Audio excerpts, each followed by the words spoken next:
खुलुमबाय गोजोन फुंबिलि बयनिसिमबो नोंथांमोनखौ आंनि चेनेलाव गासैखौबो बरायनाय बावहरग्रोनाय थाबाय आसा खालामो नोंथांमोना खौरांखौ नायनानै मोजां मोनगोन। आमेरिकायाव गोबां गोख्रैथिजों फैनाय बारा गोबां सुबुंफोरनि न'खौ सिफायनायजों लोगोसे सिलिंखार खालामलांदों। घन्टायाव 130 किल'मिटारसिमहालागै गिदिं खननाय बार फैदों आमेरिकायाव, जेराव बे गिख्रंथाव बारहुंखाजों दासिमाव सा 29 सुबुंफोरनि जिउ खहा जाबाय आरो गोबां सुबुंफोरा हान्थामेला आरो जानाय लोंनायाव गोबां जेंनाजों मोगा-मोगि जानांदों होननानै मिथिनो मोन्दों।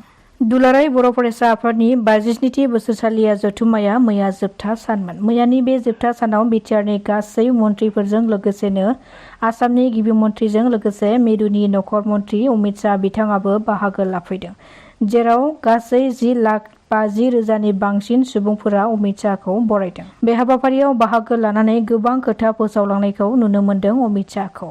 बिथाङा फोसावनाय बादिब्ला एबसुआ नङाब्ला बिटिआरनि गोजोन गोरोबथाया जानाय नङामोन आरो बिटिआर ओनसोलाव गोजोना फैनाय नङामोन। दिल्लीयाव मोनसे गोलाव लामाखौ बड'फा उपेन्द्रनाथ ब्रह्मनि मुङै दोननो थाखाय थांखि लादों आरो बे थांखिखौ फैगौ 1 मेआव बेखेवनो फोसावदों। आरो बर'नि गुबै दोहोरोमानो जाबाय बाथौ दोहोरोम। बे दोहोरोमखौ हादोरनाङैनो गोसारहोनो नाजागोन होननानै बुंथियो मिरुनि मन्थ्रि अमित शाह बिथाङा। बेजों लोगोसेनो बिटिआरनि मावफुं सोद्रोमा प्रमद बर' बिथाङाबो बे हाबाफारियाव बाहागो लानायजों लोगोसे फोरमायथिदों दि मिरुनि नखर मन्थ्रि अमित शाहया एबसुनि जथुम्मायाव बाहागो लानानै बिटिआरआव गोबां खोथा फोसावलांबाय। बिथाङा बे हाबाफारियाव बाहागो लानायनि सिगाङावबो बिटिआर ओनसोलाव फैखांबायमोन। आं आसा खालामदों दि जायफोर बिथांमोना जेलाव जोबजानानै दङ बिथांमोननि केस उइथड्रखौ लानानै बिथांजों सावरायनाय जादोंमोन आरो बे केसखौ लानानै बिथाङा सेन्ट्रेल गभर्नमेन्टनिफ्राय स्टेट गभर्नमेन्टआव लाबोनायनि बिथाङा खोथा होलांदों। बेबादि जायोब्लानो जेलाव थानाय गासिबो एनडिएफबि सोद्रोमाफोरखौ जों उदां अख्राङाव लाबोनो हागोन। बेजों लोगोसेनो गुबुन गुबुन गेदेमा सुबुंफोरनि मुंखौ जेरैबादि नेशनेल केपिटेलाव मुं दोननाय बादिनो बड'फानि मुङैबो दिल्लीयाव मोनसे लामाखौ मुं दोननो थाखाय फोसावदों। बेयो थारैनो बर' हारिनि थाखाय गोग्गाथाव आरो गोजोनथाव बाथ्रा होननानै फोरमायथिदों प्रमद बर' बिथाङा। क'क्राझार जिल्लानि कारिगाव श्यामसिंकिला गामिनि थागिबि चक्र बसुमतारिया बेंगालराव खामानि मावनो थांनानै गोमानानै दङ। खौरां मोननाय बादिब्ला चक्र बसुमतारिया थांनाय 12 अक्ट' बुधबारखालि बेंगलराव खामानि मावनो थाखाय थांदोंमोन, नाथाय बिथाङा बेंगलराव सौहैदोंमोनब्लाबो रुमनिफ्राय ओंखाम जानो होनना थांनानै लोगोफोरजों आन्दायनानै दिनैसिम जेबो थं मोनाखै होननानै फोरमायदों नखरनि सुबुंफोरा। बेखायनो सोरबाफोर चक्र बसुमतारिखौ नुयोब्ला 6000967726 बे नम्बराव खौरां हरनो थाखाय खावलायहरदों। बेनि अनगायैबो फुंनि 9 रिंगानिफ्रायनो बुरै बैसोनि आइजो रबि बर'आ गोमानानै दङ होननानै फोरमायदों फिसाज्लाया। लामायाव बेरायनो थांनायनिफ्रायनो न'आव गिदिंनानै फैफिनाखै रबि बर'आ। मिथिनो मोननाय बादिब्ला बुरै बैसोनि आइजो रबि बर'आ क'क्राझार जिल्लानि सिङाव थानाय दतमा बरागुरि गामिनि थागिबिमोन।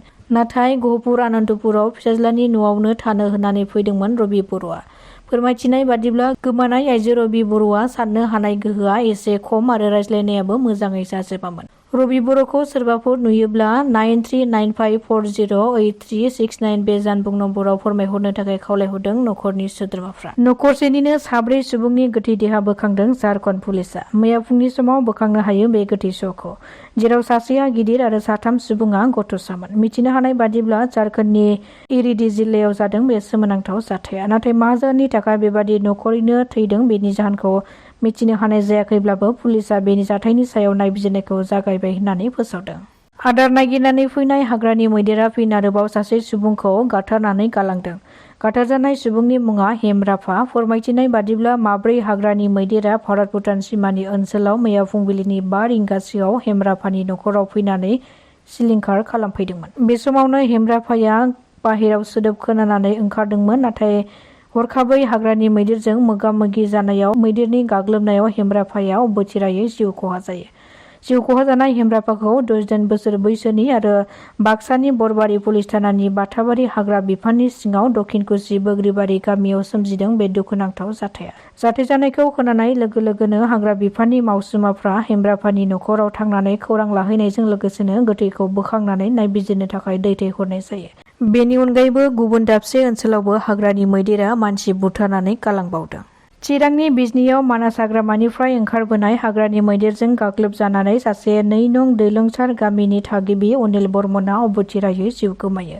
फोरमायथिनाय बादिब्ला मैया फुंनि समाव गामिनि सुबुंफोरजों मानास हाग्रामा सेराव मैगं खानो थाखाय थांदोंमोन, नाथाय हरखाब हाग्रानि मैदेरनि गाग्लोबनायाव अबथिरा जिउ खोमानो गोनां जायो अनिल बर्मनआ। थारैनो बेबादि हाग्रानि मैदेरजों गाथारजाबाय थानाया सुबुं माहारिनि गेजेराव जोबोद जेंना गोनां जानानै फैदों। दासिमनि रादाबा एसेनोसै। गोजोन्थों।